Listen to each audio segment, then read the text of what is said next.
things that when you hear people who have gone down the wrong road, they regurgitate this. Yeah, they do. It's because of white oppression. It's white oppression not why you've been in jail 3 times. Yeah, right. You know what I'm saying? White oppression is not the reason why you have 3 different baby mamas. Well, see, it's like our example is too. Right. White oppression is not the reason why we went broke and homeless. Right. You don't get to lean on that for the rest of your life. Happened. Yeah. You know what I mean? You're going to waste your time, blaming other people for things you can get done yourself.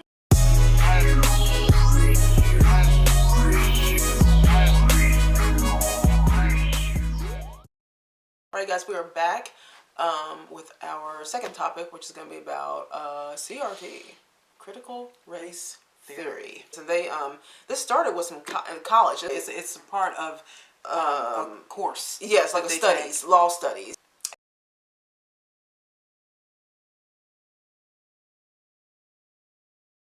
And Derek Bell, I think, is the one that founded this. I think it's Derek Bell, and there's another woman. I forgot her name. There's like 4 people who started this whole thing, right? So it meant something different then. Now it's morphed into something different now. There's a video that we saw of, I don't know this guy's name, but I will put the clip up now so you guys can see it. When you talk about critical race theory, which is pretty much going to be teaching kids how to hate each other, how to dislike each other, that's pretty much what it's going to, I don't care what you say, it's pretty much what it's going to all come down to. You're going to deliberately teach kids, this white kid right here got it better than you because he's white? You're going to purposely tell a white kid, oh, the black people are all down and suppressed. How do I have 2 medical degrees if I'm sitting here oppressed? How did I get, first of all, try up, because I only got 5 minutes now, 5 minutes. 2 medical degrees, no mom, no dad in the house, worked my way through college, sat there and hustled my butt off to get through college. You gonna tell me somebody that looked like all y'all white folks kept me from doing that? Are you serious? What's sickening about this whole thing is what y'all doing right now is already something I do in my community right now to speak out against stuff, because black folks are getting told by other black folks, oh, you know you ain't gonna be able to do nothing out there in the world because them white folks ain't gonna let you get no, oh, you know you're not gonna be able to do it here because the white man gonna keep you down. Well, how did I get where I am right now if some white man kept me down? How am I now directing over folks that look just like you guys in this room right now? How? What kept me down? What oppressed me? I work for myself from off the streets to where I am right now. You gonna sit here and tell me this lie of critical race theory? Of this the reason why black folks can't get ahead because of white folks? Are you kidding me? This is what we come to now. I can't believe we even talking about this right now. The last thing I'm gonna say right here is something that's crazy. Martin Luther King said he wanted his kids to grow up in a world where they are judged by the contents of their what? Their character, not their skin. If they letting this stuff go on right now, it is absolutely doing the complete reverse of what he's doing. So when February comes, don't talk about Martin Luther King. When February comes, don't talk about Black History Month. Y'all gonna sit there and just pretty much pee on his grave with this nonsense? That's exactly what's about to happen. When it all comes down to it, the person that's going to be suffering from this, the one's going to be hurt from this, is the kids. 10 years from now, if this stuff goes on, whose fault is it going to be? Whose fault is it going to be? Who we going to look back on and blame for this? Because this is stuff we talking about right now. This stuff is going on right now. I do this stuff on a daily basis. I'm in the hood. I'm in the communities. I'm out there with folks in their face. I've been doing this stuff since I was 18 years old, talking to black folks. And you know what? None of them are buying this nonsense. None of them are. But if you want to implement this into the school system, I guarantee you to the day that I die, I'm going to be the very person right there debunking stuff, tearing stuff down, letting them know they can do exactly what I did and get exactly where I am by putting themselves to work and getting there. And ain't not one white person ever going to keep any of them from getting there. So the CRT stuff, BS. This guy is smart. And he is exactly how everybody, not just black people, we're talking about black people right now, how every black person should think. This is exactly how they should think. Because he is not trying to be victim to anybody. His circumstances were not great growing up, yet somehow he still persevered. He had no father in the home, yet somehow he still persevered. And he doesn't want people telling him or his kids, you know, that, you know, we're like, it's a woe is me situation with black people. Yeah. You know, and so I just like this whole, I like this whole energy. There was a black woman that went to the school board and she was really angry because one of her kids, I'll show you, I think I have that clip. Is it a black woman? Yeah. And she went to the school board because she found out that like her kids were being separate. They were doing some sort of critical race theory thing where they separate the kids by race. And they did like back and forth or something. And she's like, I don't like this. And she was like, and I cannot believe that in 2021, because this is when she did the thing, that we are still doing this. And so, bravo to black people who don't play victim when it's not necessary. You know what I mean? Like, when you're not a victim, don't be one. You know what I mean? So, who is that lady? Who is that lady that teaches this? Oh my gosh, she's so famous. Jane Elliott. Jane Elliott. Jane Elliott. So Jane Elliott, basically that's what she's teaching. Basically. Because she's trying to show white people why you are inherently racist. Yeah. And I used to okay, so what do you feel about her? I used to think that she was... because when you see, the thing is, it's like, this is how I look at things. If you only look at a certain ideology, yes, and then that's all you ever look at, but then you never dare to look at the other side, yes, then what people say sounds legit because you're only getting one end of the spectrum. You know what I mean? Yeah. So, but then when you open your mind to other ideas, because see, that America is not a race of people. It is a country of ideas. Yeah, right. Because we're a melting pot. So it's not like in China where everybody's Chinese. You know what I mean? Or India or anywhere everybody is. You know. So we are a group of ideas here. So that is the reason why we have our two-party system. And so what happens is that usually when people are like Democrats, they only listen to Democrats. They really don't really listen. And they'll go, oh, but I did hear what Republicans said, but I didn't want to. No, you skimmed. What you did was you looked at a soundbite from the Democratic's point of view of the right. Right. But you never just look at what the right is saying. Just watch a whole bunch of videos of just right-wing people talking. And I bet you'll find some things in common. Yeah. Where they're not just like psycho people. They actually are saying something. And I think with Jane, because I was only a Democrat and I only listened to the point of view of Democrats. Like Al Sharpton and all these, like, who I'm not into anymore, because I think he brings on victimhood. They make it seem like white people are the only people that discriminate. Yes. That isn't true. That's not true. I discriminate. Yeah. We all discriminate. Do, because we're all human. And so it's who's willing to admit that. That's right. It's because we're all human. So it's just like when I hear people like talking, it sounds good. Yeah. But the truth is that a lot of these people, in my opinion, you know, can be what I like to call race hustlers. Yeah. Because they are race hustlers. They become successful and profit off the victimhood, the victimhood of a group of people. Yeah. Doesn't matter if it's black people or women or gay people. They take the emotions of people and they serve it to them on a day-to-day. And then, but the dangerous part is that we have the mainstream media who goes along with that. To teach kids, that particularly black kids, that no matter how hard they work and no matter what they do, the white man will always keep you down. Condoleezza Rice, she was on The View, and she was saying that I don't think that it's right to make white kids, because they don't teach it in school, by the way. This is for children. So she's saying that putting this frame around in school, framing this as if white children, just to let them know that you are racist, okay? You know, whether it's conscious or subconscious, you are racist because it's a white country, and you know the slaves, and here we go. I come out of an academic institution, and this is something that academics debate. What is the role of race and so forth? And let me be very clear. I grew up in segregated Birmingham, Alabama. I couldn't go to a movie theater or to a restaurant with my parents. I went to segregated schools till we moved to Denver. My parents never thought I was going to grow up in a world without prejudice, but they also told me that's somebody else's problem, not yours. You're going to overcome it, and you are going to be anything you want to be. And that's the message that I think we ought to be sending to kids. One of the worries that I have about the way that we're talking about race is that it either seems so big that somehow white people now have to feel guilty for everything that happened in the past. I don't think that's very productive. Or black people have to feel disempowered by race.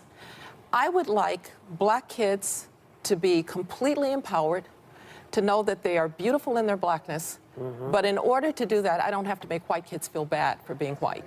So somehow this is a conversation that has gone in the wrong direction. I would think for a child's brain, that would make you feel like you were just bad and isolated and like ostracized. That to keep telling people that they're a victim all the time and keep serving it up. And then not only that, the very people who have beat the system The people I call the people that beat the LeBron system, James, LeBron James, Oprah. Oprah Winfrey are the ones. The what's his name?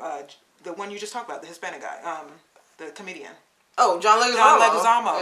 Yeah.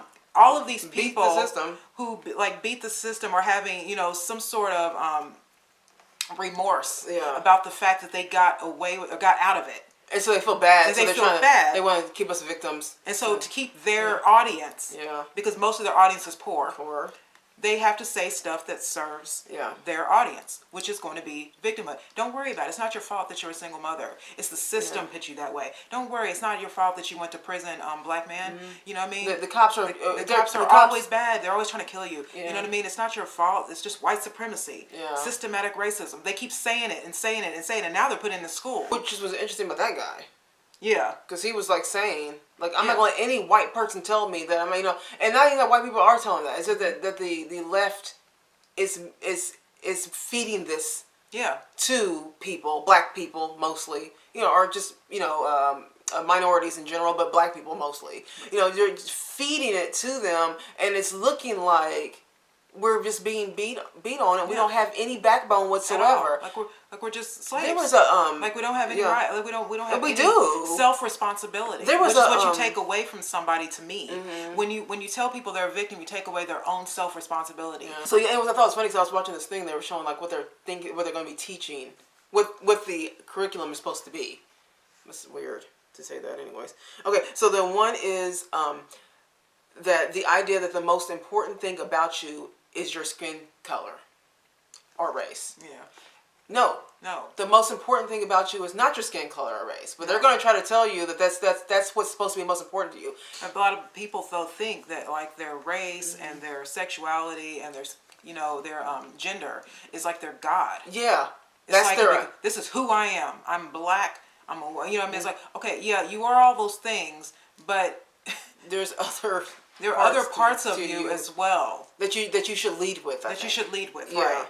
Okay, then another one they're teaching is race rather than marriage should be a key factor in hiring decisions. Now that's like that's affirmative action. That's like affirmative action, which I don't agree with, but I understand why it was needed.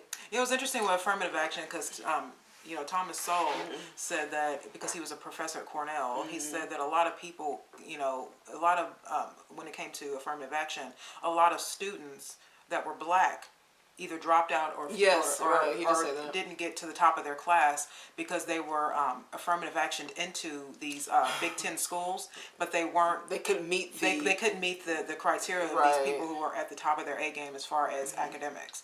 And he was just like, had they went to a college though that was on their level, they would have graduated from at the top of their. But they're going to Yale. Yeah, they would have at the top of their class had they went to the right college. But because they went to a college that was not good for them. But didn't meet their, but because they were socially black, acceptable, then they didn't do well as far as grades and merit should always be merit should always take precedence over in the workforce over everything. Yeah. In the workforce, I don't care what skin color. I don't care. If you are doing the job, you're doing it well.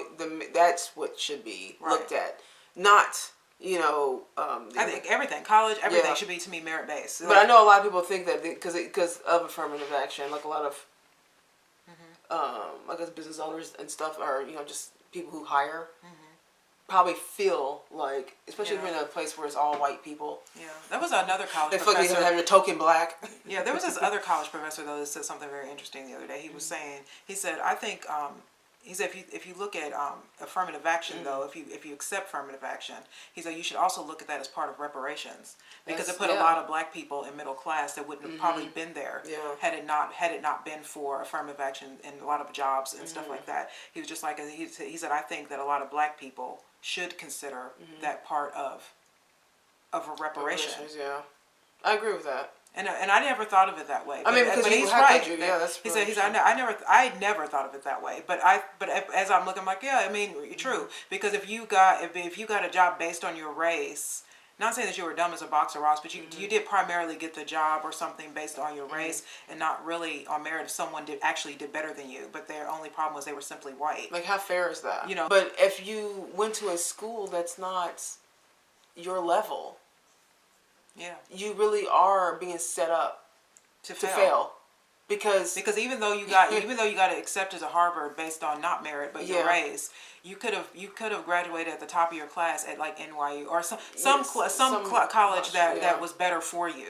It was Thomas Sowell's point. Yeah. He was just like, when you go to school at Cornell, he was just like, and you're not, those Yeah. are like top two Tens, people, yeah. you know, as far as academics are concerned, and you're not up there on that level, and you're simply there because they wanted black. to insert Feel, black yeah, people, that or to token. feel- and then, you know, you don't do as well as you probably would have done. Listen, as long as you have drive and you have focus and you just keep going, you can be whatever you want in this country. That's why so many black people are coming to this country from Africa, from Jamaica, from Haiti, Yeah. from all these places. They're coming here because there's opportunity here. And then when they come here, they succeed. So how do you explain that? They Right? succeed. They succeed.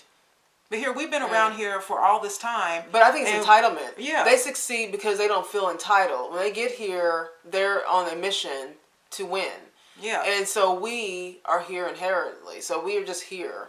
And so I think sometimes we take for granted the fact that we, you know what I mean? Like, I can speak, I'm talking about myself. Like, Yeah. I could have done much more with my life earlier on.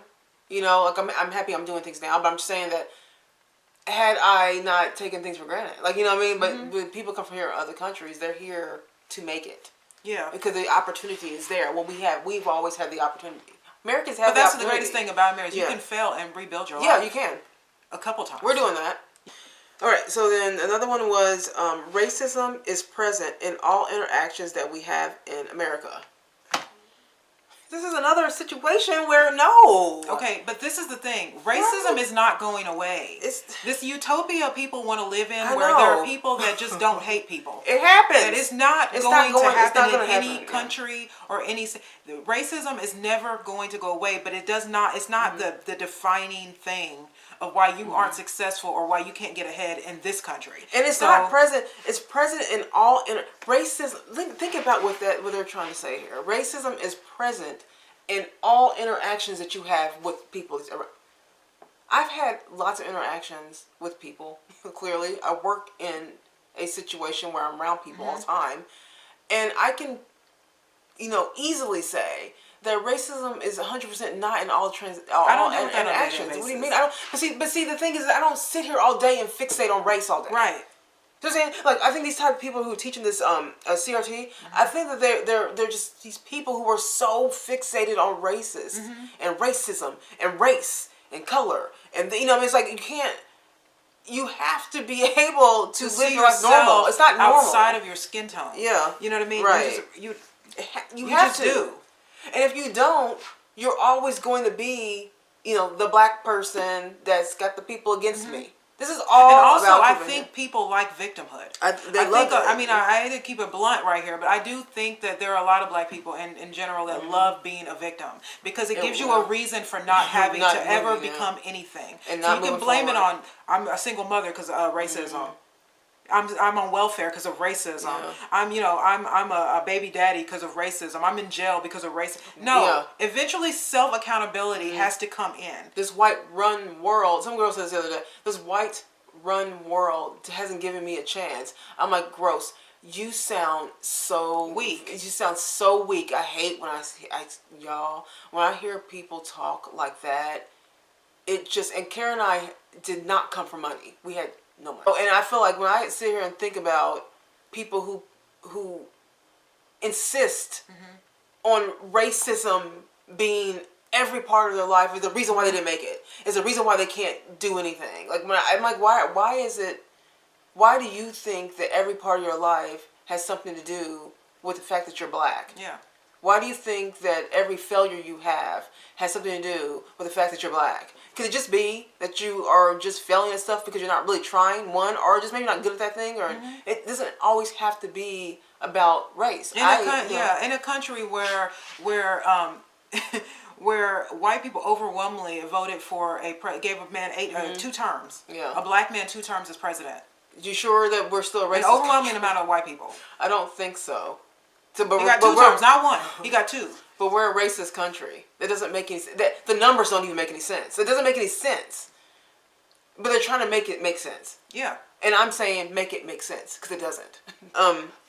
Okay, and the other one is if you are white, you are racist, whether it's conscious or subconscious. Okay, so you're saying to me This is a that Jane Elliott. This is Jane Elliott. Okay, She yeah. says So this. you're saying to me that people who marched on Washington, white people that marched on Washington with Martin Luther King, Yeah. were They're they, racist. They didn't, right? Or you're the people who worked in the Underground Railroad, Yeah. the white people that hid slaves so they Harriet could get to Tubman. the east, Yeah. that could put their own lives at Right. risk. Those people. You're going to say that there was just no white people. We didn't have any white help. My white grandmother who married allies. a black man when it wasn't Kim Kardashian cool. Yeah. Where you could actually get your car blown up. That's really. You know what I mean? Like, stop. It's unbelievable. This is what they want to teach, by the way. I'm telling you, this is the key points in CRT training. That I feel like when they teach about, when they're going to be teaching about the history of America, that they're going to be, with the CRT thing, they want to focus mostly on not that. They don't want to talk about the whole picture. They want to just talk about the parts that demonize whites and victimize blacks. But also they have to talk about the fact that black people in the 30s and 40s and 50s were doing really well as far as black businesses and also intact families. Yeah. I mean, there is a gap that they don't want to talk about. I know, right? In black America. You know, it's like we talk about Black Wall Street, but we don't really want to talk about the fact that when they try to rebuild Black Wall Street, that segregation was lifted, and black people wanted to go to places that they haven't gone that before. they had never been gone before. Which abandoned black businesses to be where white people were. So a lot of black dollars went into white product. Yeah. Because they were when it was burned down, you know, like Kara said, they rebuilt it. They did build it up again, but it wasn't the same anymore. Democrats did do that. Yeah, because they got to sit at the counters now. They got to do all the things now. They got to do all the stuff now. So it's like they wanted to put their money. They wanted this experience. Yeah. The white Where they just world. couldn't go. Yeah, because they can. And what that ended up happening is that they ended up abandoning black businesses, black people ended up abandoning black businesses, not maliciously. It was just really. I had no idea that they tried to rebuild after the burning of. I learned that I watched about 3 a years ago. documentary Yeah, on I it, had and no the idea. guy, the lawyer guy, that was he said, no, actually we did try to rebuild it. He said, but then what happened was when segregation ended, a lot of black people really kind of abandoned black businesses to go into businesses where they were not allowed to go, and they were mostly white businesses. So it was hard to rebuild that again. But even with that happening, black businesses were still around, and black families were still intact. And something happened at around the 60s, the late 60s, and that would be the Welfare Act. Yeah, the welfare which broke system up a lot of families, and the women married the government, and men abandoned their responsibilities. And then here we in go. The black community, it shot up to like 69% in a few years, from like 23% to like 69%. You know what I mean? And so you have to. Those were Democratic policies. You see what I'm saying? So that was called the war on poverty. Is what they were trying to do, trying to help people, you know, get money where you marry the government, but you can't have a husband. And as long as you have a husband, or even a man in your life, not even your husband, if there's a guy living, if you're watching the show Claudine, that movie Claudine, that's a good movie. with well, that movie really just breaks down, explains the whole thing. so, right. She wasn't even married to this guy, Right. but they were taking away her welfare benefits simply because he was around. And they look at him as the man of the house, even though he wasn't married to her. So she doesn't need her benefits anymore if you have a man in the house, Right. right? You don't need that. So why are you doing it? So she had to literally hide him. They Literally, like when the welfare lady came, they literally hit him. Hit him. Have you guys seen Claudine? Claudine. It's an an older interesting movie. like movie. Diane you Carroll's know? in it. And so this And is the James reason Earl why I'm Jones. not really into welfare, because I think that it does incentivize people to stay to stay lazy at times and to not move. Yeah. Because they feel like like she called it in the movie, that the welfare is my husband. Yeah. And also And it makes ruins the community. But yeah, because it also makes the individual to keep the benefits. It makes them not strive to be the best even if they want, because they're so mentally blocked and brainwashed, you know, into it, and they're just so used to it. Yeah. That they don't even want to achieve their dreams, because if you get too high up on that, you know, hourly, If you make $1 more, they kick you off. they kick you off, and so they stay low. Yeah. They stay low in life just to keep the benefit. So then the last point they want to make for CRT is if you are a minority, you are a victim of a system that is rigged against you. I hate that. Okay. Again, That makes victim me sick. mentality. Again, And this whole thing is victim mentality. This whole thing is to make sure we stay victims. let me tell you, when I lost everything and I came home, I had to go back down to $7 an hour, minimum wage, you guys. Like, I had to go, like, both of us. We had to. Facts. I had no choice. I mean, I had to take, because I wasn't going on the system. So I had to take a $7 an hour job, work 6 days a week, and Broke as a joke. and I got out of debt. I cleared my debt. I have a savings, like, this what I'm saying, and I did that with that money. You remember that whole thing back when we were kids, make $1 out of 15 cents? Right. We literally did that. I literally did that, and it's called prioritizing. You Right. cannot spend a lot of money. I don't even like using the word spend. I like the word invest more, because then you feel like when you're investing in something, you're actually your money's working for you again. Yeah. But when you spend money, you're just throwing it away. So to me, I always think like, yeah, if I can make something out of this money, because I made way more when I was in New York, way more. So, but I was in debt because I spent too much. I didn't understand money, and the problem is if we did, and especially in our community, if we understood money more. Then we would be more successful. We wouldn't even need the system in the beginning. Yeah. You're not a victim of the system, and the system is not rigged against you. There's no not in 2022. There's no standing law right now that prevents. It's not Jim Crow. Right. There's no standing law right now where it prevents black people or a minority from achieving something. There's no law that says you can't do this because you're this. Yeah. There's no law that you won't find it. Or find it. If you find one, Yeah. let me know. But I can tell you now that that's what they're trying to instill in young children in school. The CRT is they're trying to say to minorities, mostly black people and Hispanics, but mostly black, that you are a victim. The system, you're never gonna make it. You're never gonna make it because you're black, and it's not your fault, dear. It's not your fault. It's just because you're black. Yeah. You know, and they want children to actually think that. And grow up understanding that. Not just thinking, understand it, take that in, and then somehow you're supposed to achieve in life. Yeah. No, they don't want you to achieve in life. They're trying to instill this left-wing It's crap. a brainwashing. And it's horrible, and I think that the idea that they want to teach this stuff in schools is, to me, the most toxic, abusive thing I think I've ever heard. And so when we were talking about, even when we talk about the fact that 90 to 95% of black people are Democrats, that is a brainwashing. Think about that number. Because, black people go to every spectrum. I mean, we have very, very poor people, middle class, upper middle class, and very rich, and then extremely wealthy. All of them vote Democrat. We are not a monolith. We do not walk the same way. So how can every other demographic who has the exact same thing, lower income, but they're split 30% this way, 40% this way, 50% this way. But we're the only demographic where we're like 95% voting for one party. So we bought. That is a brainwashing of a bunch of people. We bought into the narrative. We bought into it, and we've been brainwashed to believe that you are to think one way, and that you can't get a hand up in any of this because of your skin color. You won't be able to achieve because of that. But again, it's not your fault because you're black. There's too many black people who actually factually believe that they cannot make it because the white man is getting them down. And the powerful drug of it is that all of these wealthy black people that look like they have common sense, like Michelle Obama, Oprah Winfrey, LeBron James, Al Sharpton, Jesse J, all these people, Obama, they're in on Barack it. Obama, they all are in it. But how did they get there? Right. Why don't they ever want to talk about how they get to, and the funny thing is success? But when people see successful black people like that, it's interesting because I think they're so brainwashed that they don't even see what's right in front of them. I don't deal with race every single day of my life. I could tell you I don't deal with it mostly at all. Yeah, it's not even. But it does hurt me because I work around a lot of black people and I worry about them in how they think. Because a lot of them are in a victimized mode and they're always talking about their oppression while they sit there and sabotage their own life. They do it all the time. They just sabotage their own life, and then they blame it on everybody else. The truth is that it's up to you. We live in the freest country in the world. So if you want to sit around and blame other people besides yourself, then what you're saying is that you are kind of a slave. Right. You don't have any rights. I'm not. But if you want to be, if you want to be a slave, that's fine. I prefer to be free. Yeah, I'm gonna move. I got my free papers. Sure, Kara. Kara Freeman. Yeah. Remember? Don't forget to like and subscribe to our channel.